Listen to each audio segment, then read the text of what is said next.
And now it's time for an exclusive first look at the most anticipated film of all time, The Lord of the Rings. They said it could never be done. The story was too big, the world too vast. It would be too dangerous and too difficult. But then, similar things were said when Frodo and Sam set off for Mordor. I first read the books when I was about 18, and my first thought at that time was, you know, gosh, I can't wait till somebody makes a movie of this. So I sort of waited for 20-odd years. On October 11th, 1999, Peter Jackson had to wait no longer. This was the first day of principal photography for New Line Cinema's trilogy of movies, The Lord of the Rings.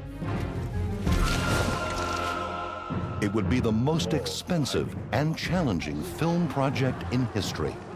Nobody's ever shot 3 huge movies in a row before, and I think the most interesting thing I've discovered over the last 14 months is exactly why nobody's ever done that. Now I know. I remember the moment where I heard they were going to make a film of The Lord of the Rings. I was astonished because I thought, how can they do it?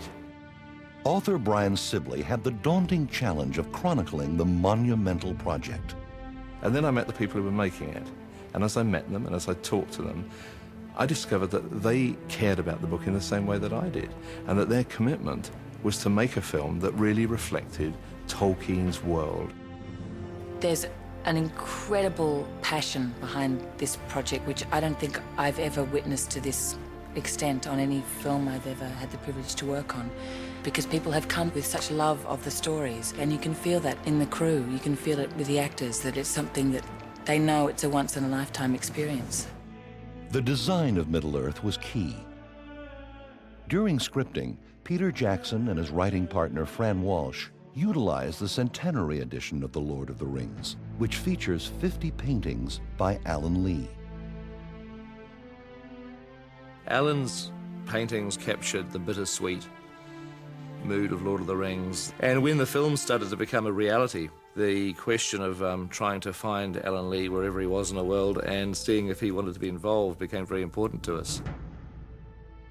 Peter found Alan in the village of Dartmoor, England, and lured him to New Zealand. It was estimated originally that I'd be out here for between 12 and 20 weeks. But that was 2.5 years ago. And Peter also brought on renowned Tolkien illustrator John Howe. John's artwork tends to be like a freeze frame from a film.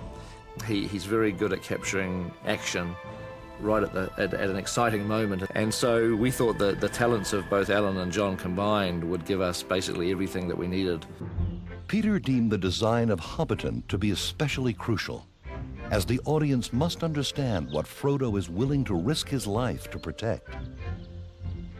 When he went out to scout the location, Peter brought Alan and John along. I said that, look, one of the things that's essential with Hobbiton is that this place has to look like hobbits have lived here for hundreds of years.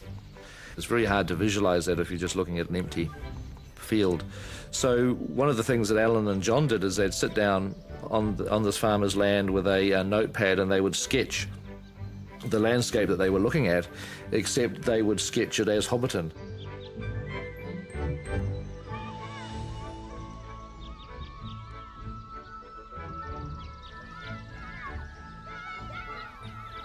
Lord of the Rings is a fairy tale. It's an adventure story. It never happened, except somewhere in our hearts. And yet there was Hobbiton in 3 dimensions and smoke coming out of the holes where they live underground.